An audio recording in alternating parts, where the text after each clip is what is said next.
Okay, we're recording. No idea how this is going to turn out.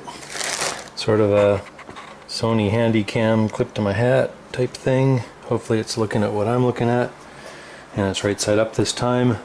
Bunch of squeegees and stuff that you tend to try and use and discard. Come up with some favorites. The 1080 films recommend the felt edge so it doesn't scratch up the film. A couple of variations on that.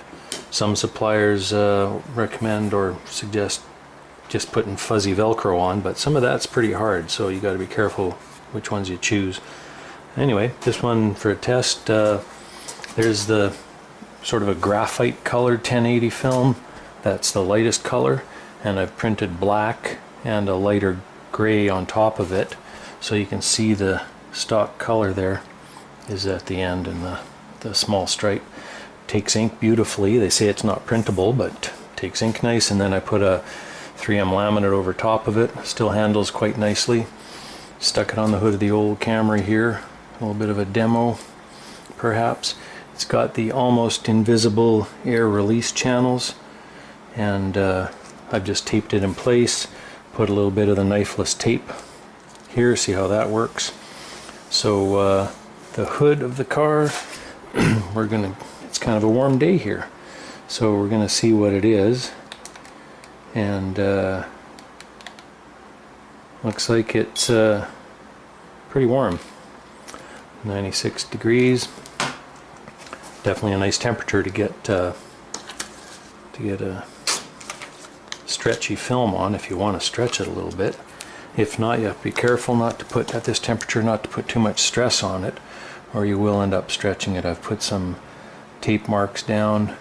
We can just push the film ahead, and as you can see, I'm not sure how the shine's going to work out, but on this warm a surface you can pretty easily curve it without putting a lot of stress in the film, intentionally or otherwise.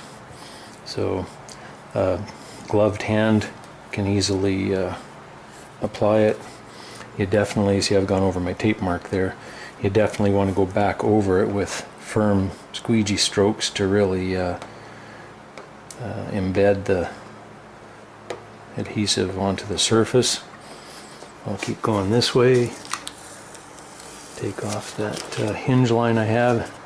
See how it goes around the fender here. Where I tore this, not definitely recommended because it can leave some fuzz from the paper in your joint. A knife cut's obviously smarter. So don't do as I do. So here I'm gonna work from the center out. A little bit more of a challenging curve here. Try to form out any wrinkles. Sorry about the lighting if you can't see what's going on. But really a forgiving film. Any of the vehicle wrap films, you can pull them up as long as you don't really stretch them. I think they're specs. They can be stretched 20 to 50% depending on the exact type. Just going to work it over this little body line. Don't really have a good compound curve to go around on the car other than the bumper maybe. Nothing like a cowling. So maybe I'll try this again on the RV. Just didn't make it out to the airport. Alright, so we've got this line here with the knifeless tape. Now as I say, the film's really warm, so it should shear easily if I can get it started. Oh, one of the other tools, double-ended Stabilo, just a water-soluble marker that wipes off. Stay away from red, it stains the film or your white paint job. Now if I can get the knifeless film started, which is always the trick, you basically dental floss underneath a little bit of poly tape. Hopefully I'm getting this in the shot. So you want to grab the dental floss, tear it up, and pull vertically. Oh, it didn't start very well there, did it?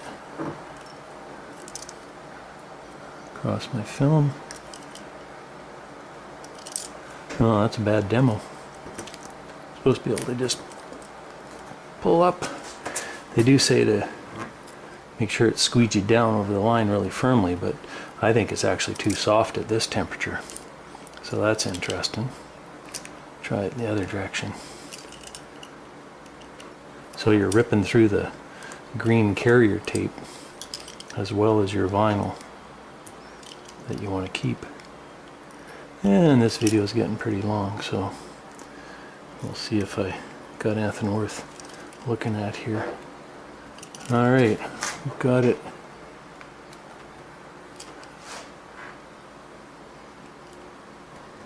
There we go, I managed to get it going. So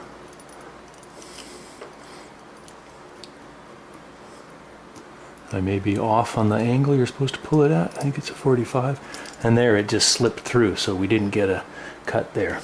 So good example of the fallibility of these things. So now to get the green tape out, obviously you're going to have to pick up the vinyl you just cut. And so I'd caution you about doing it at this temperature, because you're going to stretch and deform the stuff with the knifeless tape. I usually have a little X-Acto knife, little number 15 blade on it. There we go. So we're pulling out the green stuff if I had cut it all the way. There's what most people want to avoid doing, is cutting right on your paint job. But with a light touch, I mean, it's been done for years before they invented this knifeless tape, so it's doable. This is a pretty tough film, so let's just pretend that was a cut line we were trying to actually achieve. And there's the edge of it, and it's not bad. Pretty clean if I knew what I was doing. There we go, that's the part I just knife cut. So if you can see in the reflection, hopefully, there's the knife cut edge. And this film, if you haven't squeegeed it down really firmly, you can, without stressing it too much, you can pick it up and, you know, adjust your alignment a little bit. So let's see what I can do with it here. I can see I'm scratching it just a little bit. But let's see how much we can change the path of it. Heck with the squeegee, let's use our thumb and finger. So yeah, again, a cotton glove on your hand, probably do a fair bit of manipulation with that. So there you go, you know, I picked it up and moved it, hasn't wrecked it, hasn't spoiled all the adhesive, haven't scratched it up too much, but you'll want to be aware of that on yours for sure if you've got a printed black product. Okay, I'm going to call that good and see if that's a usable video. Alrighty.